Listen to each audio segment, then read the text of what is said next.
Shaheem Reed, Rap on Wrestling Podcast. We got Nick 816. We got E Will. Big up to Ari, big up to Spiff. We just was in here before the camera stopped rolling, was talking about the new Michael Jackson movie. I got a chance to see it Tuesday night actually. When Okay. either Tuesday or Wednesday, one of them nights. When I came home from Mania, because I stayed an extra day to do Raw, which we'll talk about as well. But me and Dip, big up to Dip. That's a good guy there. That's E will connect right there. Yeah, he That's looked my out. brother, man. Yeah, he looked out while we were there, bro. Yeah, he's a good dude. Word. He held it down. Funny That- guy, I- oh yeah, it's my brother, man. I love him to death. knowledgeable. Yeah. He know his wrestling. So Hey, when I said real quick, when I said I had a wrestling pod back in 2018, it was with him. He was telling me You know about what I that. mean? That's So, dope. He was telling me that. Oh That's yeah. dope, bro. Oh yeah. yeah, so came home from Raw from Vegas. We had a great time out there. Me, young Nicholas, Dip. It was some crazy stuff that happened to me personally with this guy in a wheelchair. Well, I gotta tell you about it. Crazy as hell, but we had a great time. So come home, and it was like a last minute thing. Michael Jackson screening. I just got that 911 on my phone. Michael Jackson screening 10:45 p.m. I go out there to do it. I was going to the gym. I had my sweatpants on. I had on some Crocs. I felt so bad. I'm going to see the Michael Jackson movie in Crocs. I pull up to the joint. I see these niggas dressed up like Mike from 1979. I see people dressed up like Mike from 1983. I see people dressed up like Mike from 1988. They had like the full I want to rock with you tuxedo with the bow tie on. Oh And these man. people are coming in, they doing the dances right in AMC Theater, South Lake AMC in Georgia. They dancing, they having a good time, and I went to see it in Dolby because I was like, let me get the best. I used to be an IMAX dude, and I don't know if one of the guys at the theater Jedi mind tricked me. He was like, Mhm. nah, Dolby is better. I was like, I know the sound is better. He's like, nah, the picture's better too. I don't know if he mind tricked me because ever since he told me that, I've been heavy on Dolby and not IMAX. But Yeah. to me, my favorite is AMC Prime. I don't know how many theaters got that, but they got that on 42nd Street AMC in Times Square. So Michael Jackson movie, I thought it was dope, but it was very, I've been saying this all along, it's very surface.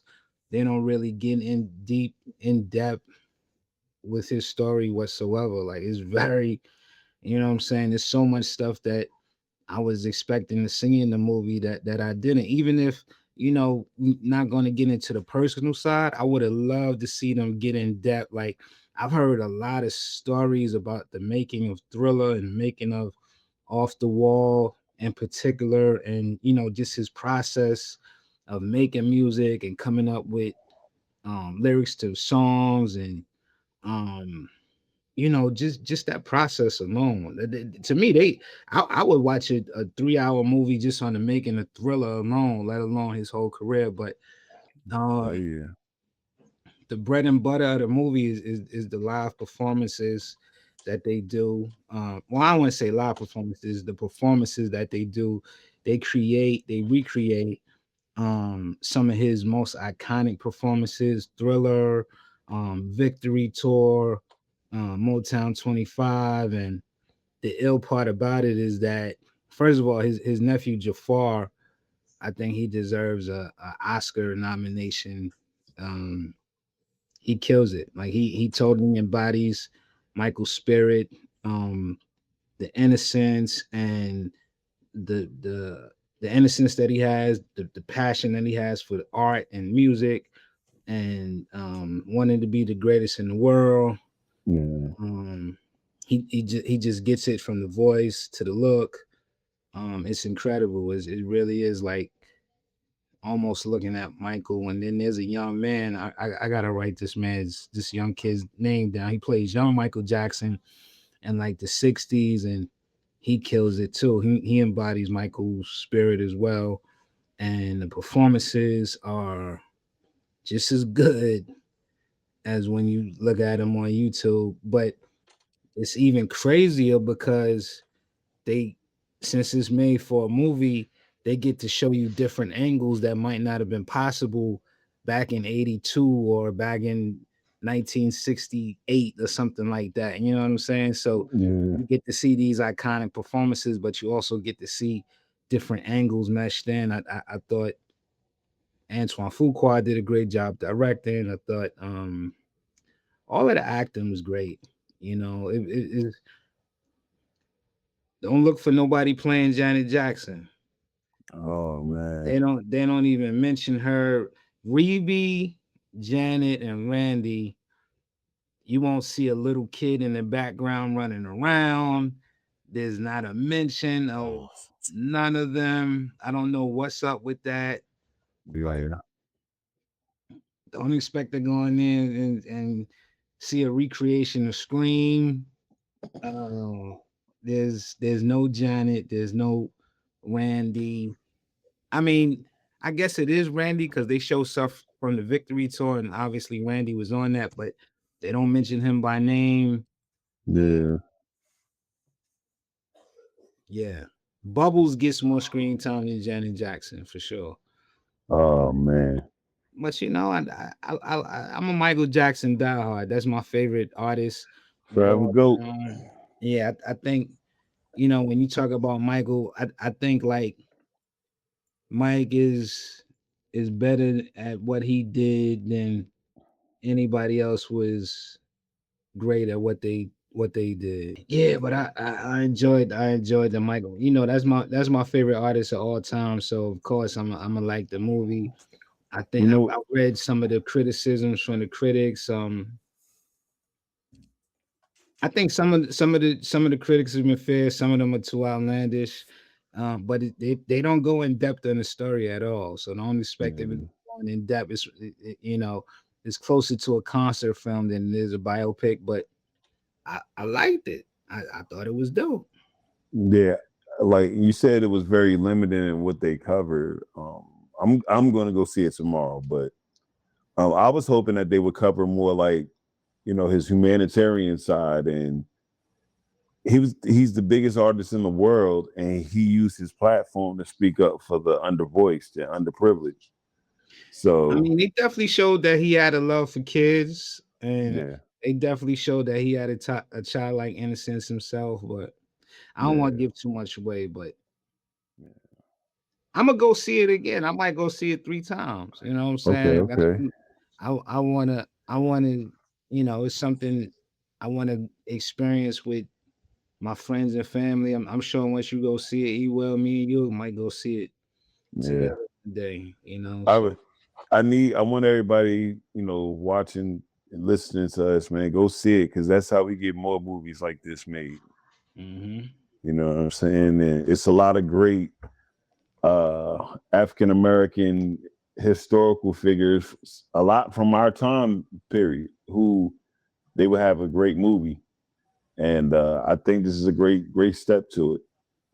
So Oh, I would love to. I want to see a Junkyard Dog movie, and I'm not even being yeah, funny. I'm dead serious. I want to see a movie on yeah, your Uncle Sylvester, man. I would love to see a Junkyard Dog movie. I would love it. love to see, some of these wrestling figures, even if it's not at theater, you go and stream it. But we go forever and ever on that, man. Let's get into Oh the yeah.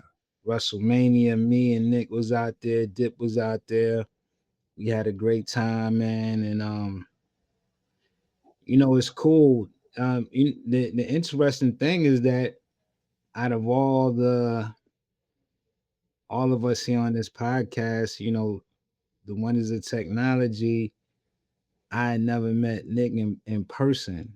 But doing this podcast through the past year, we've got a brotherhood, and it was just Like if you would have seen me and Nick out in Vegas, y'all would have thought we ain't known each other not even a year, just 10, 15 years. We had a great time, man, and his family embraced me. We had fun. And I think I'm the only one out of us four that now I could say that I've actually hung out with everybody. You know what I'm saying? Like I didn't hung out with everybody in real time, in real life. So Oh yeah. Oh we, yeah. we all gonna come together in person soon. But we had a ball. E will much to my not surprise, Oh you was yeah. very critical on WrestleMania, man. We was going back and Yeah. forth on the text. You said Yeah. night.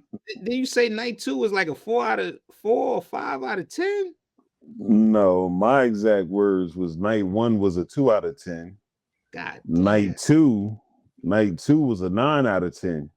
Oh, okay, And no. when you average it out, it's what 5.5. So my if I'm just doing the averages, that's my whole Mania experience, a 5.5. But it was a strong second night. That first night, I know it's probably different for y'all. I was trying to tell Dip, it's different for y'all when y'all are there, but home watching it wasn't hitting like it might have hit while it was there. Maybe it was just the atmosphere of being there, the excitement of being there, but like it was unnecessary commercials. They had 3-minute commercials that just showed the WrestleMania logo. And then after that, 3 more minutes of other commercials, like of regular commercials. Yeah. Yeah, it was too It was many commercials. bad. They was definitely getting their bread. The I the definitely women's think it match, was. the championship women's match was 7 minutes. That's crazy. You couldn't sacrifice a commercial or anything. Well, when this is the thing. I'm not mad at the commercials, right? Because they got to make the money, and who's going to turn down? Like, they have a sales team, and the sales team they go out to people, and we got WrestleMania, the biggest show on the planet, biggest show of the year. Who wants to buy ads? Everybody wants to buy ads. They want to be a part of it. The Super Bowl, there's a million commercials with the Super Bowl too, right? And nobody complains because these are supposed to be the most exciting and engaging commercials of the year to go along with the most watched show of the year. Um, my gripe with WrestleMania is that it's on the app, right? For the first hour is on ESPN, cool. But after that, it's on the app. So with it being on the app, you don't have to worry about TV time. There was time constraints in the first hour. So okay, those first two matches each night, they're gonna move along fast. Um, and by the way, I thought Brock and Oval was beautiful and it was perfectly timed. I think that match was only 7 minutes. I thought that was great timing for it. It But was a squash like I called it. yeah, That's all I wanted. nah, that was dope. But That with was it. but with Mania being on the app, you don't have time constraints. So if you have 50 million commercials, so be it. Make the matches longer. We was coming out of it, just being there in person. We was coming out of WrestleMania like, damn, it's mad early. Like we was getting out of there like 8 o'clock West Coast time. It was like, yo, it's early. What we gonna do? You know what I'm saying? Like it was still mad early. So it's like, Mhm. let the pay-per-view, if it starts at 6 o'clock, let it go 4 hours. I'm not saying go to the extreme like AEW, but Mhm. you know, I think each night was like 3 hours, 3.5 hours. Give it an extra hour, man. It's WrestleMania. Give it an extra hour. Add an Mhm. extra, because just a extra 5 minutes on a match is a lot. You know what I'm saying? I think Roman and Punk was perfect time. Cody Mm-hmm. and Randy was perfect time. But yeah, I do agree. Some of these matches needed some extra time, especially the women, especially night one felt rush. Um, Seth and Gunther, I wanted to see more, man. Like Oh, another incredible, thing. incredible. Why would you put an unsanctioned match on the first hour? You should have put a women's match in that first hour. It could have got more time, and then put the unsanctioned match in the later part of the show so they could get some color.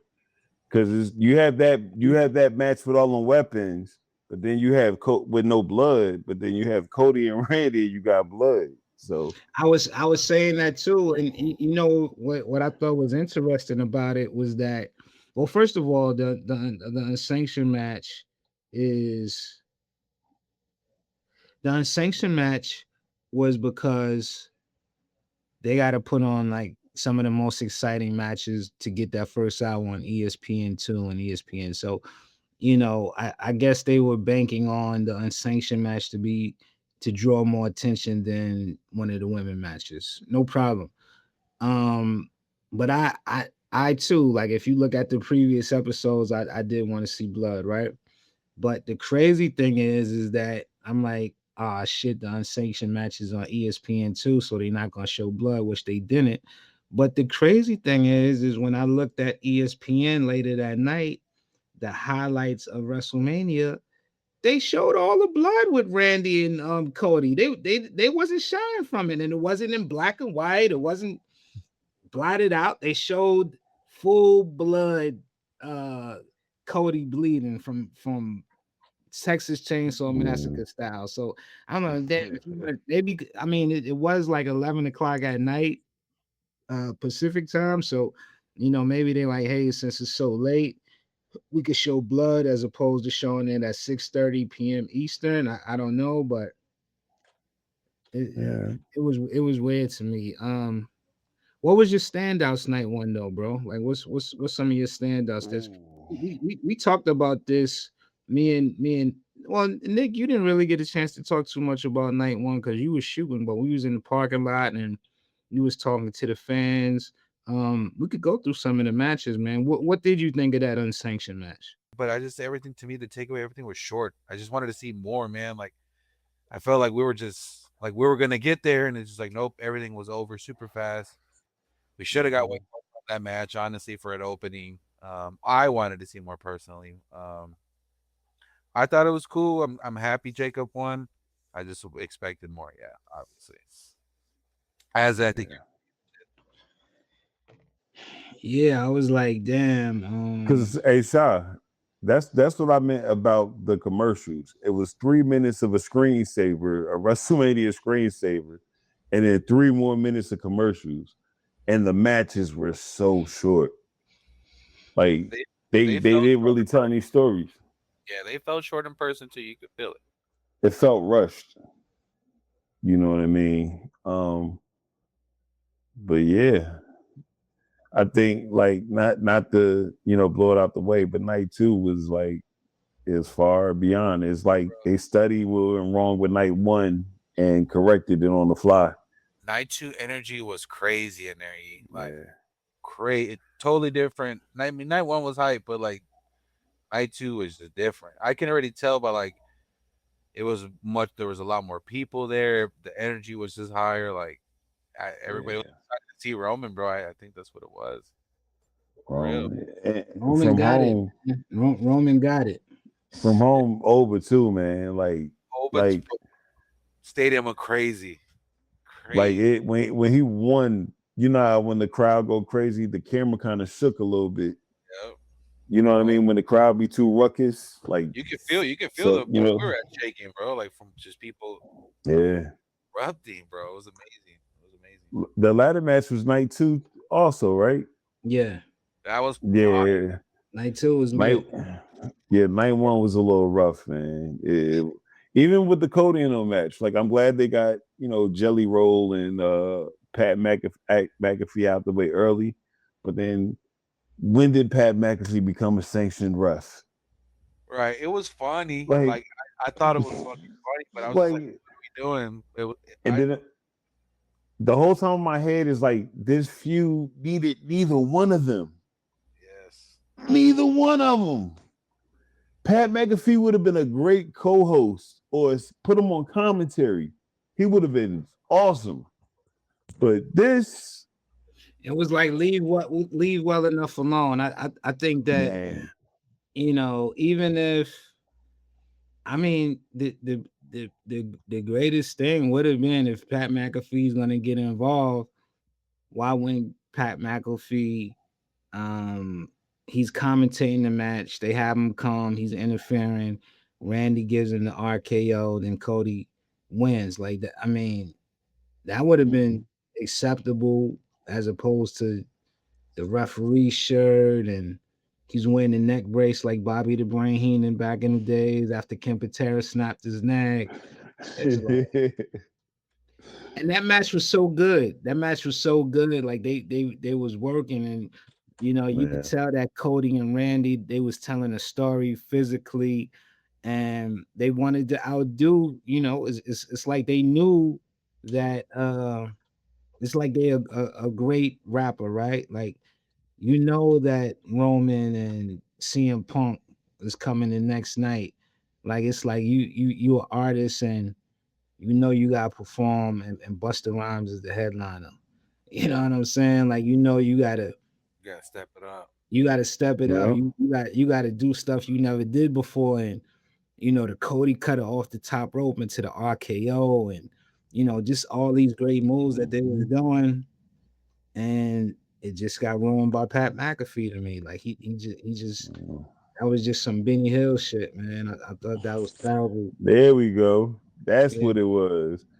I was waiting for that music when he was running down the ramp, the Benny Hill music when he used to run around in fast motion, chasing the girl. Yeah. Smacking the bald headed little dude Oh, in the man. head. What did you think about tonight's SmackDown with Cody kind of mentioned it? This episode of SmackDown, it was kind of It was blah. the crazy thing about it is, Cody came out and unlike Monday Night Raw where Jacob Fatu stepped up to challenge him, there was nobody to challenge Cody. And you look at the landscape, they don't really have heels. They don't have heels to step up and challenge him. That's viable. I'm trying to figure out what they doing with the MFTs. They're just the hapless. What happened to them? Like bro. they just look like cartoon villains. Like Tamatonga messed up getting on the table. He fell off the table. Damn, I didn't catch it, bro. I missed the night. Yo, I think that was Tonga. Not Tonga. It was Tonga Lower, man. Tonga Lower. Bro, he might be the funniest wrestler. He definitely has a lot of botches. He has a highlight tape of his bloopers. Like I don't understand. Like Gorillas of Destiny was such a credible tag team. Like, what are they doing? What is going on? Like Jacob just trashed them like that. It makes me feel like they about to get released or something. Like I said, it was to me, it was the perfect fix. All they had to do was have the MFTs turn on Solo and anoint Jacob as their leader. So imagine Jacob Fatu is the leader of the MFTs challenging Roman Reigns. Yeah. That makes him a viable, dangerous threat. They got the numbers game. It's what 5 of them against 3 of the Usos and Roman. If they would have did it, then maybe Solo that's 4, but they still got the numbers game. Come on, man. And the story they can go with it was Jacob was the lone wolf. He could have been brought in, but Solo brought him in, but the rest of them didn't. That's why he don't consider them family like that. I think they just need to go ahead and make Jacob a heel, man. Like he's not gonna get cheered more than Roman. I like him better as a heel. My prediction. Oh no, go ahead, Nick. I was say, what do you think of his new ring gear? Like, I mean, not ring gear, but his swag, like the graffiti pants and this shit. Like, I don't know. I feel like that's too bright for Jacob. Yeah, even when he do the wiggle, he's been doing the wiggle. It seems choreographed. I can't explain it. Before it used to just be random. It Yeah, just really Right, it's like a feels. little dance to it now, right. like a little Yeah, TikTok dance to it. Yeah, yeah. I think they just need to take Jacob back to where he was, man. Like Like, if they want him to be a heel, please tell them to go watch his MLW tape. Just go any of that stuff when he. That's some of the best heel work I've seen in a long and recently. So but my prediction for him is he's gonna lose. Roman's gonna give him the match Yeah.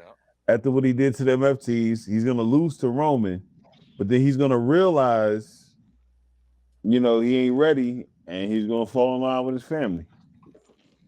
So I think he's gonna be Bloodline. I think Solo's gonna get kicked out of the MFTs, and he's gonna be out here by himself for a while. well, his name is Solo Sikoa. Yeah. Oh yeah. Probably need to take the shoes back off when he wrestled. Lost his What you mojo. think of Brock retiring, man, or seemingly retiring? Because I think he's gonna come back. I think Minnesota, he Well, has, some was it SummerSlam in Minnesota? yeah, Yeah, I think night two, maybe Gunther issues an open challenge or something, and then you hear that music one last time, dun dun dun, dun with a Paul Heyman with him, come down. I would like to see him squash Gunther. I know a lot of people probably wouldn't want to see that, but just squash him real quick and then ride off into the sunset. Mm. You know, yeah, he's had a great career. Like, there's nothing you can say about his in-ring work at all. Like, I'll tell you what, man. I like everybody else. Like I wasn't expecting that. So yeah, it's hard not to get emotional, because you don't I mean you don't see a big old dude like that just in the middle of the ring laying it all out there and crying, like especially when you seen him like throw the X up. I'm like, okay, like I don't think this was planned for anybody. yeah, Um, yeah, man, he's a legend, bro. Like, Brock gave us arguably, well, not arguably, he gave us two of the most shocking moments in WrestleMania, beating the Undertaker and and with that streak, which may mhm. be the number one most shocking moment. And this one, his retirement is crazy. It's like, yo, it's cool we got to witness that. man, Yeah. very cool. We got to witness I'm that. not gonna lie, man. We because of how he was booked, we didn't get to see this particular side of him enough. But comedic Brock was funny, man. Brock with the boom box, doing the white boy dance, man. And it's something small, but the way R-Truth broke him, I think that's easily one of my favorite moments in the last 20, 30 years in WWE. It's something so small, but the way he broke Rock, I loved it, man. Well, I think that's what made the so I think that's what made those moments so special. Cowboy Brock when he was doing his jokes, definitely coming out with the money in the bank briefcase with the hip hop stuff. I think what made those moments so special is that we never really got a chance to see him like that. And you know, last week at WrestleMania, seeing him interact with the fans in a way we've never seen before, and get emotional, crying. That's what made the moment so monumental because we've never seen it before. So, in this day of the internet and social media and Unreal, where we get to see so much behind the scenes, Mm-hmm. having someone like Brock after almost 30 years showing us something that we've never seen before. Even the way he got squashed in the match, oh, incredible. Yeah. Incredible. It's as a fan to be shocked, to be genuinely sitting in your seat, shocked, where to the point where you got to stand up out your seat, like, yo, what the hell am I saying? And Mm-hmm. have the whole stadium collectively gasped, right, Nick? Like everybody, Everyone's oh quiet. shit, everybody was quiet. What are we seeing? And then when this thing starts happening, everybody starts, from that shock to being emotional to, just applauding and clapping and making sure that he knows how much we appreciate him and how much we love him. It was a very special moment. Very special moment. I'm And I'm not sure how it translated live, but when they got to the top of the ramp and you see Heyman's face, he was visibly emotional. I Yeah, bro. love that. Yeah, you can feel Yeah. it. Yeah, it's crazy. You can just feel it, bro. Like shit. Like we can hear the commentary or anything, but you can just feel it, bro. You can feel it there. It was crazy. Like I definitely think based on the commentary that they didn't know what was coming either. Yeah. So but when you Brock, you can do what you want. You earned that. True. big up to Bianca and Montez Ford too. Yeah.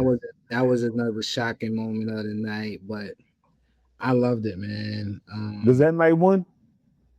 That was night two. Nights. I can't really think of any highlights from night one. I'm trying. Uh I don't even remember all the matches.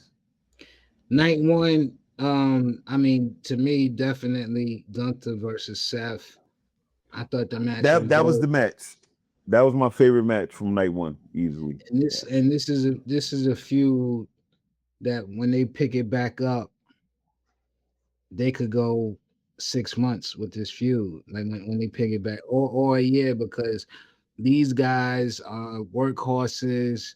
These guys are who you go to see to get the best out of the opponents. And I thought Seth was kicking his ass. Yeah.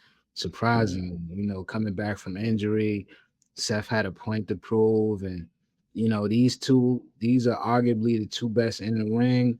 And man, we got robbed again with the outside interference with Braun Breaker. Great to see Braun Breaker back.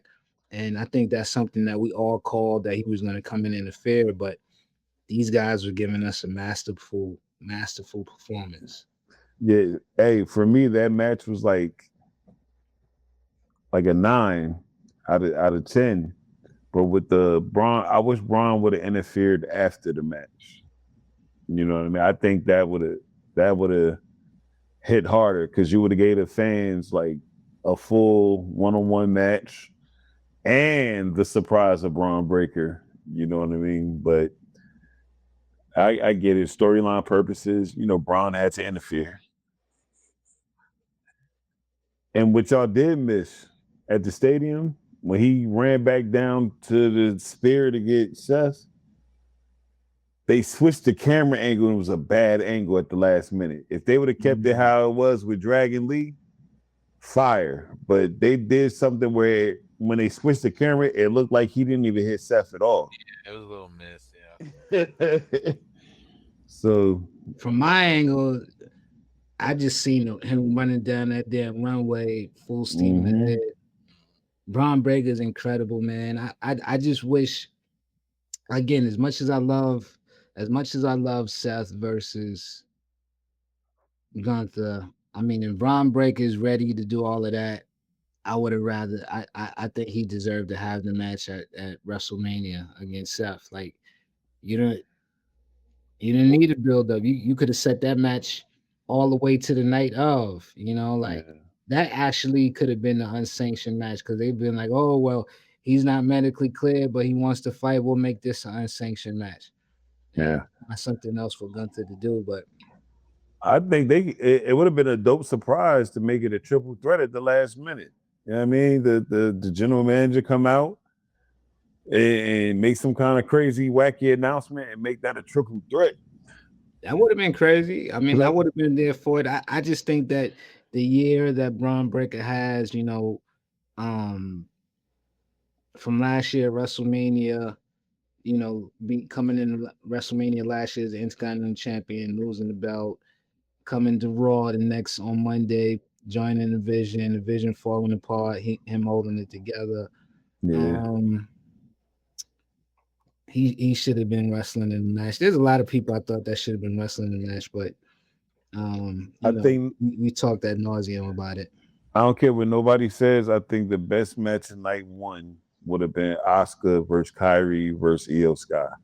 Can't tell That me any was it. different. That was it. They should have did it, and that's a great segue to what do you guys think Matter of of the fact, releases? you could have put that They match in the first hour. yeah. So is it official? Because I've been running around. Kyrie, according to reports, Kyrie has been released. They haven't officially Biggest, made the announcement yet, but Sean Ross said he must be right because he got Zelina Vega mad at him.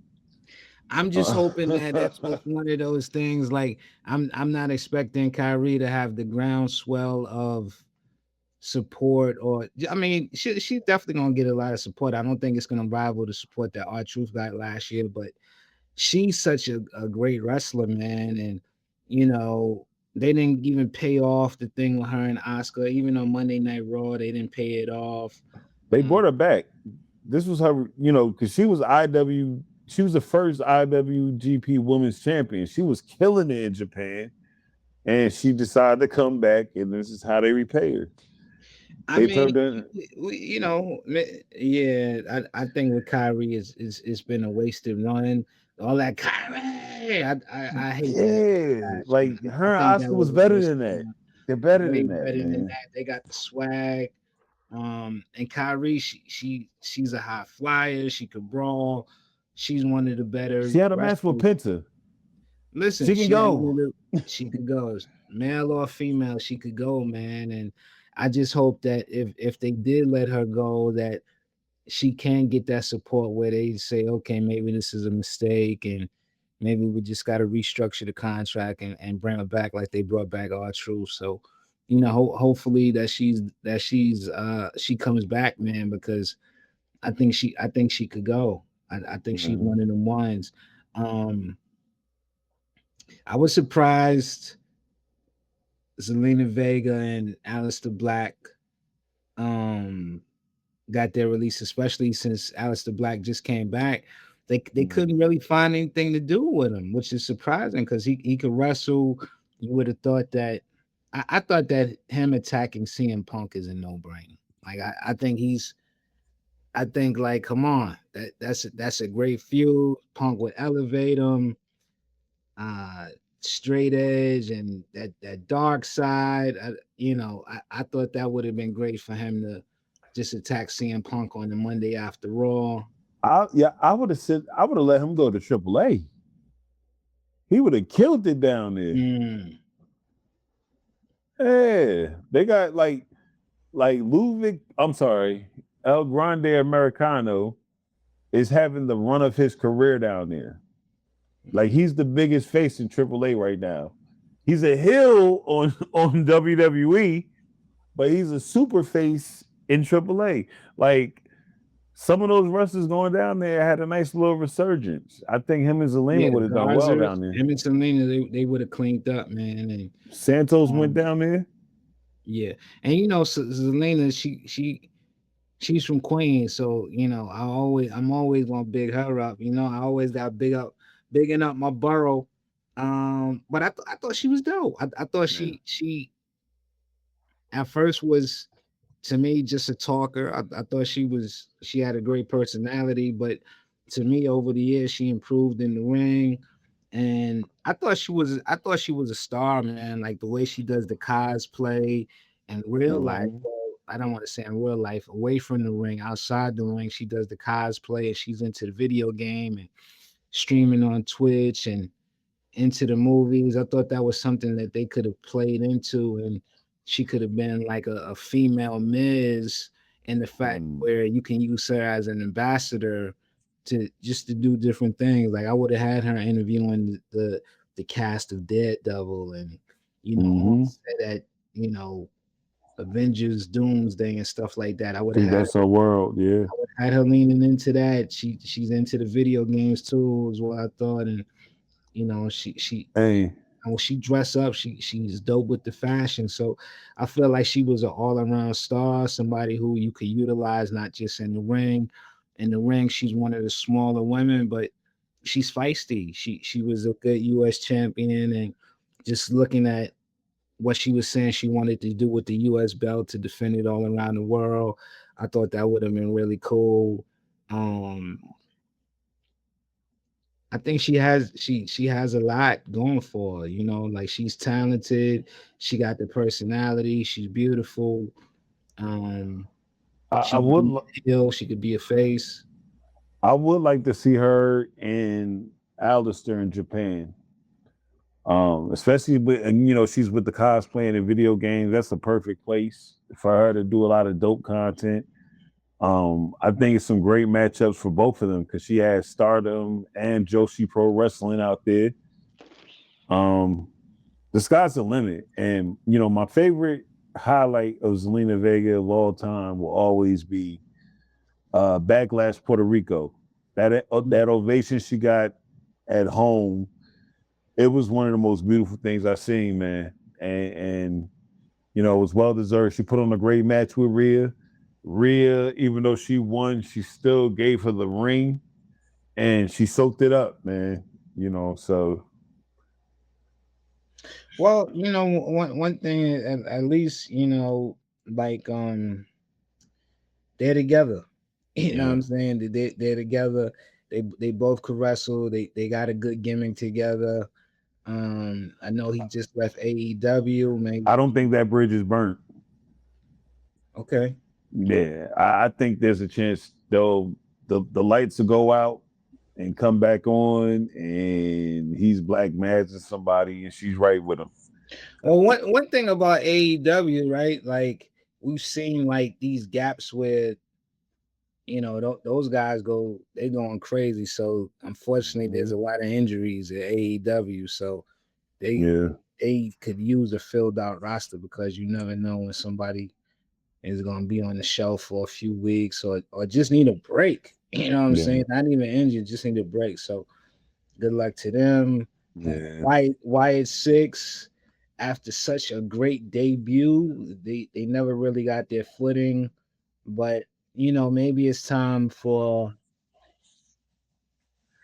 us just to always love and give thanks and the praise and love to the memory of Bray Wyatt Yes, always. and just leave it on the pedestal that it is and let everybody else go their way and get their path and we just leave Bray Wyatt where it is and love him and admire him and always think of the great memories but Mm-hmm. it's kind of tough to have the Wyatt Six. I guess WWE, it was tough for them to have the Wyatt Six without Bray Wyatt there, them as a memorial group, and it's tough when you got to compare that. You're comparing that to Bray and with Uncle Howdy, Bray's brother. He had a great run as himself. Like that wasn't his gimmick. Like he was kind of having to adopt his brother's gimmick and keep that, help keep the memory alive, help keep that legacy alive. But I think this might be the best thing for everybody to kind of go their own way and develop their own gimmicks of what they have. I think Bo Dallas still has a lot of potential. He's still young, Mm-hmm. he's what in his late 30s, 40s, early 40s. He still got a lot left in the gas tank. And I'm excited to see what Nikki Cross is going to do too. I think she's going to AEW. Man, her and Tony Storm is going to be incredible. Like I just think her and Alba Fire. yeah, just let Nikki go, man. And she's such a delightful person. I saw her at WrestleMania at the press room, and this is like my third time running across her. Obviously without the Wyatt makeup and all of that, and she's just such a delightful person. Always great vibe, great energy, And everybody that got released, I wish the best for them. But one thing's for sure is that there's so many outlets for wrestling now.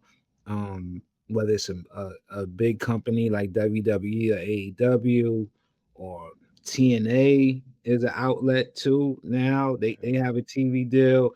There's a lot of great independent companies. There's a lot of companies overseas. So it's more company. Fourth Row, big up the Fourth Row. Shout out to You Fourth know, Root.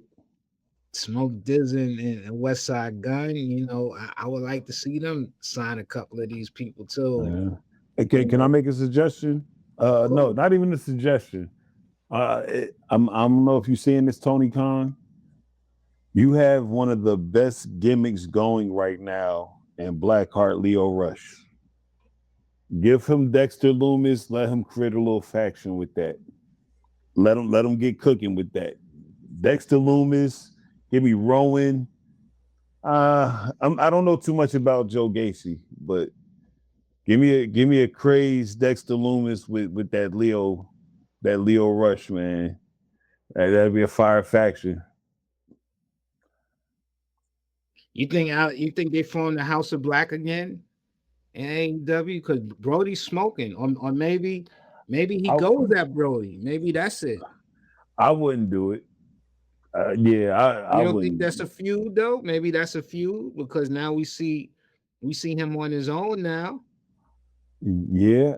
So I mean, if he does come back and they start to tease at the House of Black, that means I think Buddy Murphy might be close to coming back too, because he's been out hurt for a long while. I think he got re-injured during the recovery process too. So I wouldn't mind a redo with the House of Black. Redo the House of Black and add Leo. No. As the unhinged little brother. You ever watched like a movie where the villain has that crazy brother? Like what was that? The Punisher, the one with I think Ray Stevens and what's his name? McNulty. He was playing the scratched up face. Oh yeah. I forgot the guy with the messed up face. Yeah, he was the bad guy, whatever, but he went and got his brother out the crazy house. By the way, speaking of Punisher, that Punisher Born Again. I can't wait. Crazy.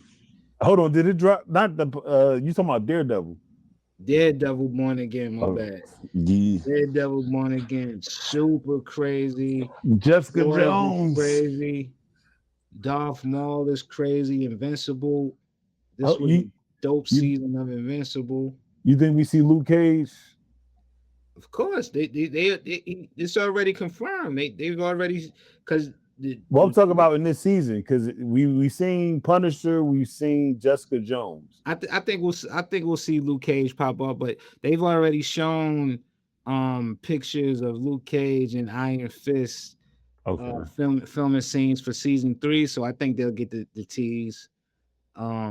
That's one thing I like about Daredevil is that we don't have to wait 4 or 5 years between seasons. Like when season 2 is going, they already heavy into filming season 3. So yeah, I dig it. Yeah, I need to shout out another person too, Vincent. I hope I say his last name right. Vincent D'Onofrio.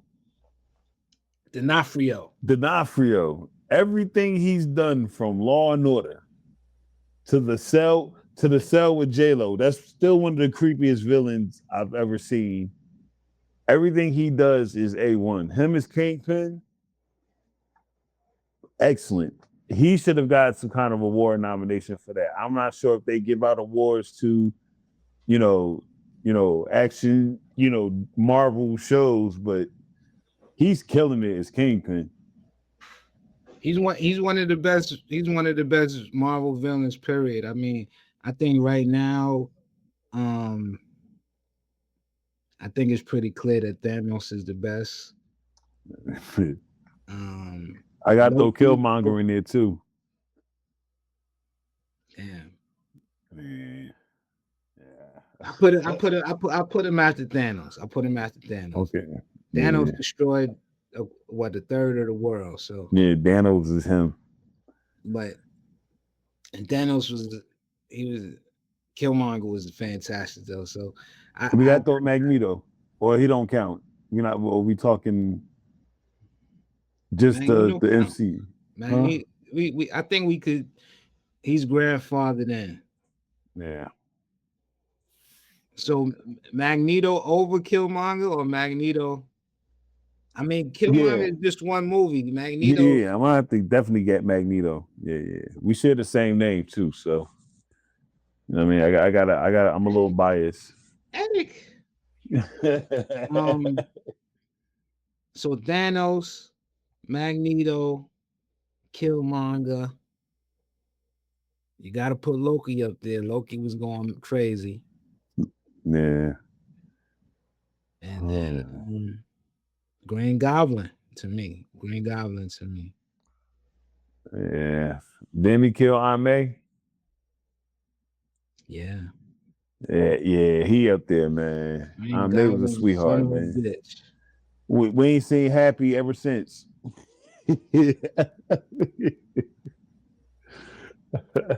Yeah. So, damn, I forgot how we got into these Marvel characters, man. I'm But bad, yeah. I Maybe forgot. it But was the we enjoyed WWE having Street Fighter stars, but they went with the Mortal Kombat theme for some of their wrestlers. House of Black. House of Black. We was That's how we went. talking about. I want to see. I think Aleister Black or Malachi Black, if he goes by that name, I think he could come back and jump Brody. Yeah, I would like to see that as a feud.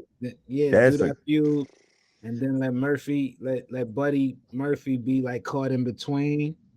Yeah. So, Man, I don't know. this is great. Who should step up and go against Cody? Like, I think, see, to me, the Usos, they were talking the most logical because they was on SmackDown tonight and they was like, look, bro, you on SmackDown. Cody is walking around with this big eye jammy. I had to break down what an eye jammy is to somebody. But he's walking around with the eye jammy, black eye. He's Yeah. not at 100%. Not only is his orbital bone broken, but his heart is broken. Go after why you want to go after Roman? Go after Cody.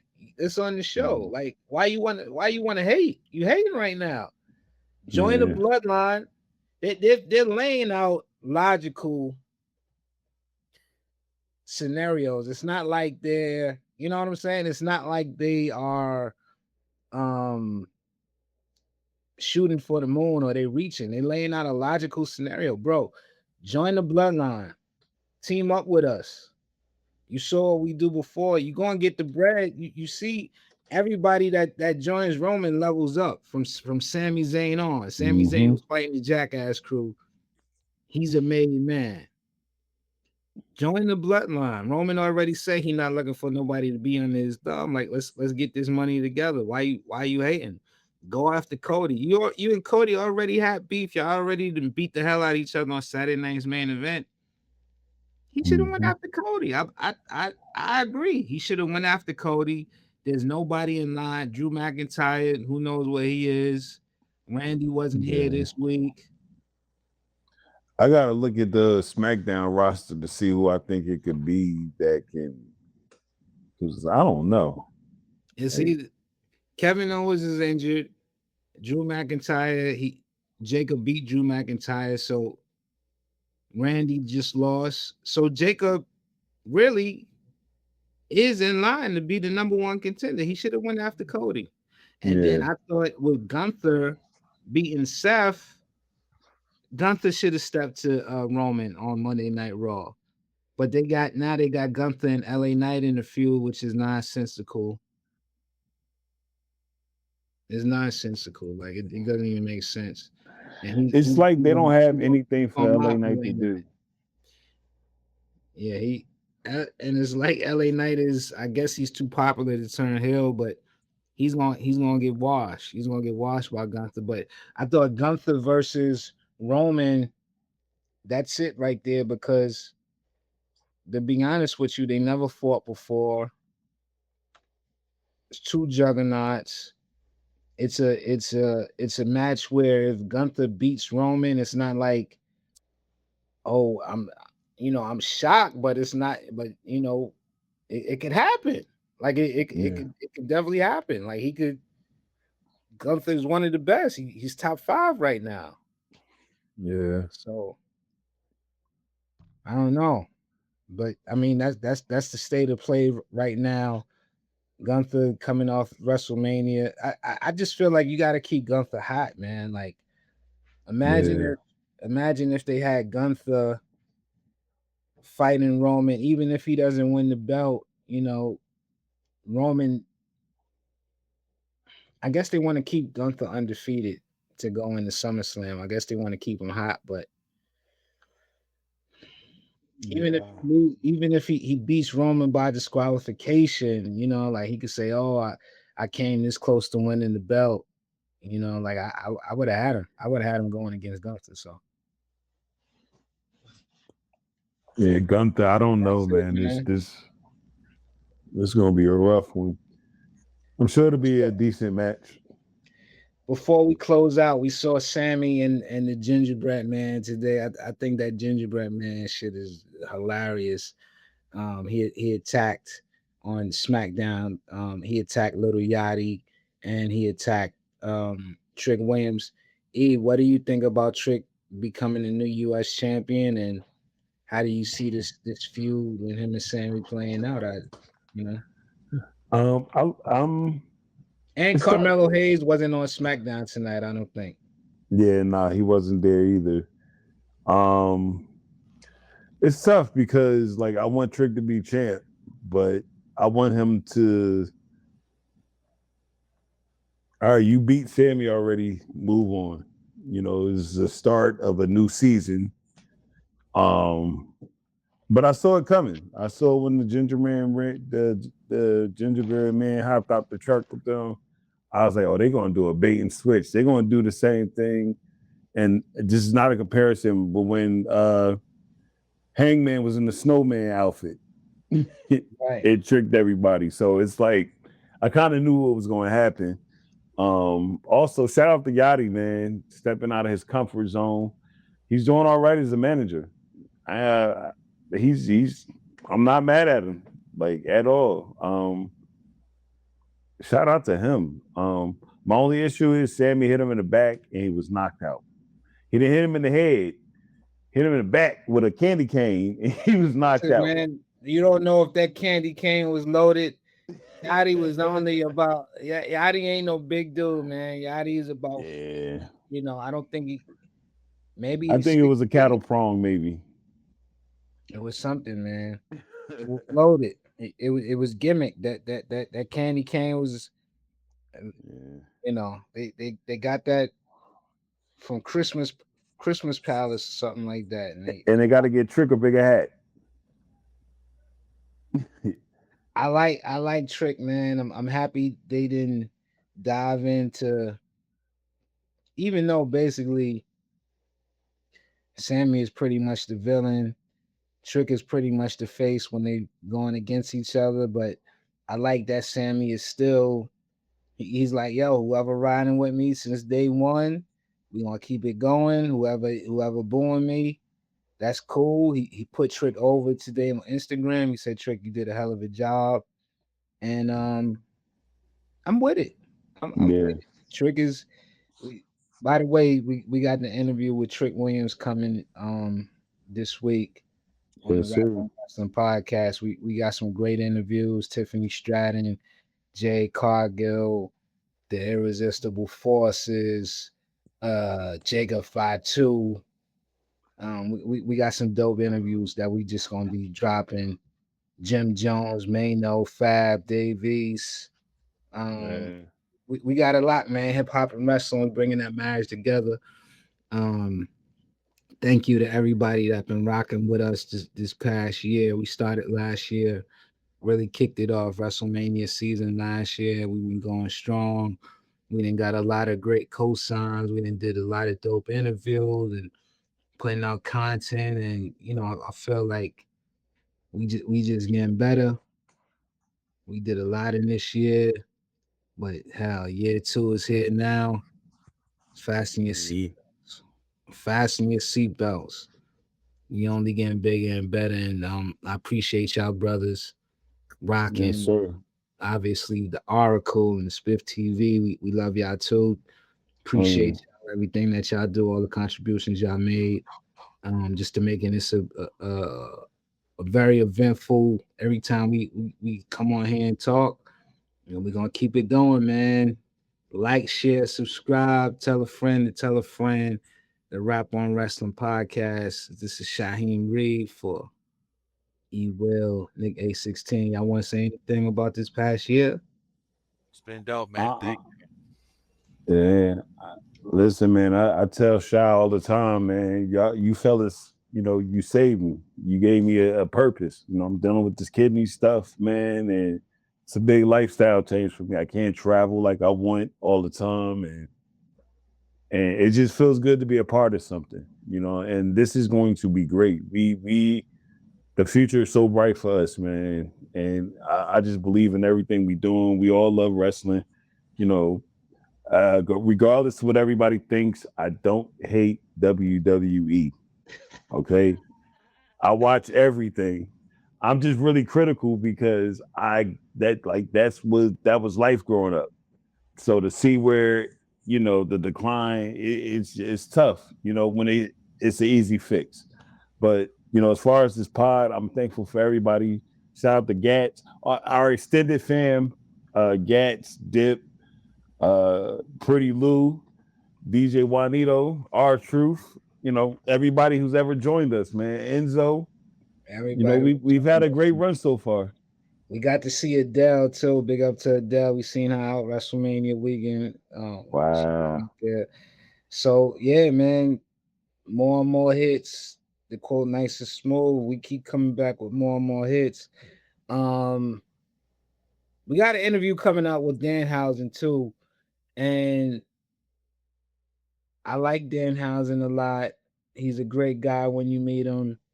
But I got beef, serious beef with Danhausen, and I'm asking you nicely, take the curse off my teams. The Mets and the Knicks. I was at the Knicks game 3 at Hawks. We lost by 1 point.